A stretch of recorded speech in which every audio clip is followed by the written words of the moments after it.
一命二运三风水，风水好坏和你大有关系。欢迎大家来到今天的小酱汁命理讲堂。今天小酱汁主要给大家讲讲此三种手相的人最容易中奖，快看看有没有你。你是不是常常抱怨自己喝瓶饮料都总是谢谢惠顾，抽不到一个奖？下面我要介绍易中奖的手相，快来看看你是不是容易中奖吧。一、木型手相，土星丘发达，饱满，隆起，天生有横财命，容易中彩票。一般手型又长又瘦，比如说的纤纤玉手，都是木型的手相。一般来说，木型的手上面比较容易见到青筋，这个时候，如果位于你手相中的中指根部的那个位置，即相学上说的土星丘饱满发达，明显比其他部位有肉时，说明你符合这个条件。那么你平时可以多买彩票，比一般人中彩票的机会要大，天生有横财命。二、水型手相，火星丘多肉，饱满，凸起，也是容易得横财的命。什么样的手属于水型呢？简单来说，手指偏短，整个手型偏圆，手背圆带厚，手掌多肉，都是水型手的特点。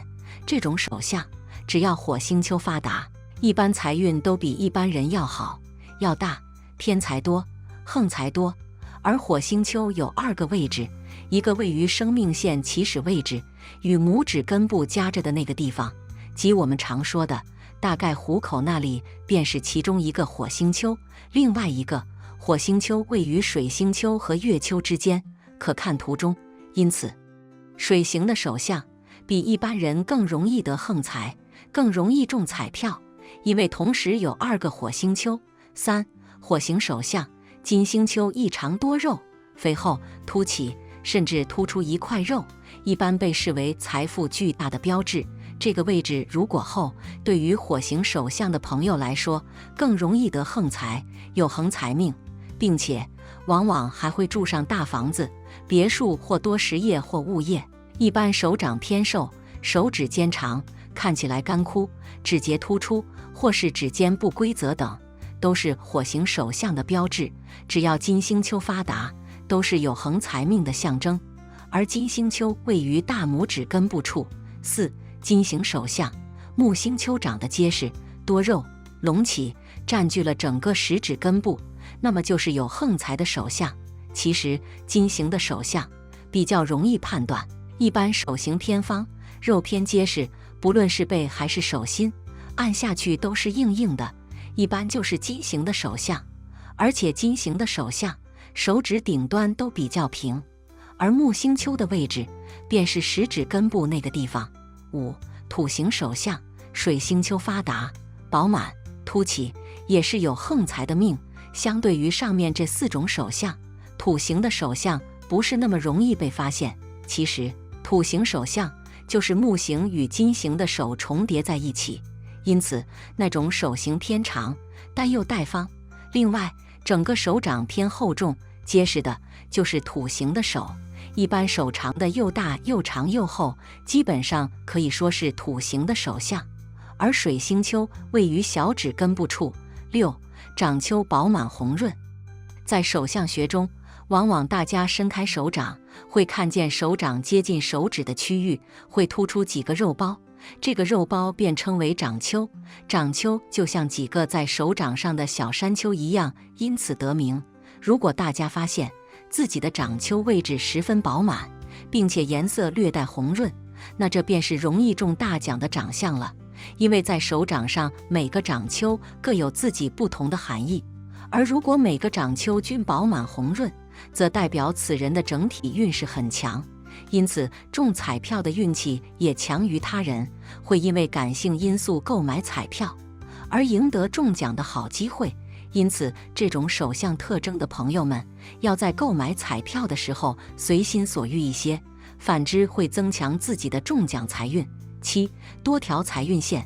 在手相学中，有一条手纹，象征着一个人的财运强弱情况。这条手纹叫做财运线，其位置位于无名指下方。出现的数条手纹，如果一个人在无名指下方出现了多条这种竖形手纹，则象征此人的财运情况处于要依靠多方面并驾齐驱发展的状态，因此依靠大奖，从而提升财运的情况也包含在其中。对于有多条财运线的朋友，在购买彩票时，往往要理性与感性相结合的购买，才会取得大奖。因此，既要分析彩票的一些情况，同时在购买时还要加上自己的感性色彩，便会中奖的机会高出很多，也是容易因为中奖而财运丰厚的朋友。8. 手掌上出现不动产线。不动产线是指连接太阳线和事业线的横线，拥有这样手相的人，获得不动产的概率很高，而且手掌底下越出现不动产线，获得不动产的机会就越快，来源可以由父母赠送，也可以是自己赚钱得来。手掌有2条以上的不动产线时，表示那个人的不动产运很好，通过做不动产可以赚大钱。9. 手掌上出现直观线。如果手掌上出现了直观的线条，说明那个人天生就比普通人敏锐，有强烈的预感，通常在一些投机生意中突然闪现，赚大钱。例如每次买彩票、赌博都必中大奖，从而获得一大笔钱。但是这样的人一旦赚了大钱，就依赖于此，不能及时收手，也很可能失去钱。11. 断掌。在现实生活中，断掌是不太容易见到的，可以说10000个人里面有1个断掌就已经算可以了。对于有这样手相特点的人，很容易就出现了横财，因为断掌特点的人大多数都会有比较机敏的特点，所以更加容易在一些事情上找到了能够为自己增添了财富的东西，所以这就是为什么他们往往会比一般人更加富有的原因。因此，如果是手掌出现了断掌的人，就不要慌张，因为肯定会有横财的运势在自己的身上。12. 倒纹。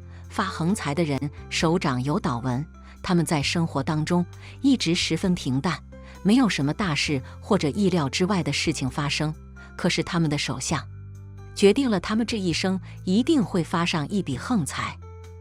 也许是闲来无事买来的一张彩票中奖了，又或者是偶尔的一点小投资，突然取得了不错的收益，这都是一定会发生的事。发财不仅仅需要努力，而且还需要好的德性和修养，这就是所谓的中财靠德。13. 手中有手颈线的人。如果是手中有手颈线的人，这样的人财运也会很好的，容易得到横财运的，甚至会有一夜暴富的好机会，真的让人羡慕的。其实手中有手颈线的人，做事方面相当的认真努力的，不容易被他人影响到的，会认真的实现自己的梦想，不管是多难的事情都会认真考虑的。当好机会出现的时候，也能好好把握的，真的能让自己富贵的，生活会越来越好的。14. 智慧线分叉的人。智慧线分叉的手相是不错的，也就是说智慧线末端有向上分叉的，这样的人智商很高的，善于把握机会的，在工作中能发挥自己的才能，赚钱很多的。不仅是正财运很好的，其实他们的偏财运方面也会很好的，容易得到很多横财的，这样对自己的生活有很大的改变，会让生活越来越幸福的，真的让人羡慕的。15. 手中有直觉线的人。生活中能发现有些人是手中有直觉线的，这样的人天生就是很敏感的，有着很强的第六感的，经常都会想到好方法的，在生意方面是会更厉害的，通过自己的努力是能赚到很多钱财的，生活会无忧无虑的，不仅是正财运好，横财运也会很好的，经常都会得到意外之财的，但自己也要懂得收手的，不然会让你后悔的。如果你符合其中一种，先不说有没有横财，一生之中的财运一定颇为理想，财富的积聚与到来都比一般人要好、要多，并且容易有一些偏财或意外之财。当然，这个世界没有不劳而获的事，也不主张不劳而获，该努力的时候，你还是得好好努力去经历。不是总有那么一句话吗？机会总是为有准备的人而留着的，我比较认同。比如运气一时不济的时候，不妨多充实自己，多努力学习，因为一旦机会来了之后，你想再充实自己，再好好学习，已经很难，几乎没有了多余的时间和精力。所以不要羡慕运气好的人，其实有些时候的运气不好，反而可以静下心来，做点自己想做或感兴趣的事，这应该也是痛苦并快乐着。好了，今天的分享到这里就结束了，希望大家能够喜欢，记得给小酱汁点关注和小铃铛，小酱汁会继续给大家分享更多有趣的命理内容，我们下期再见。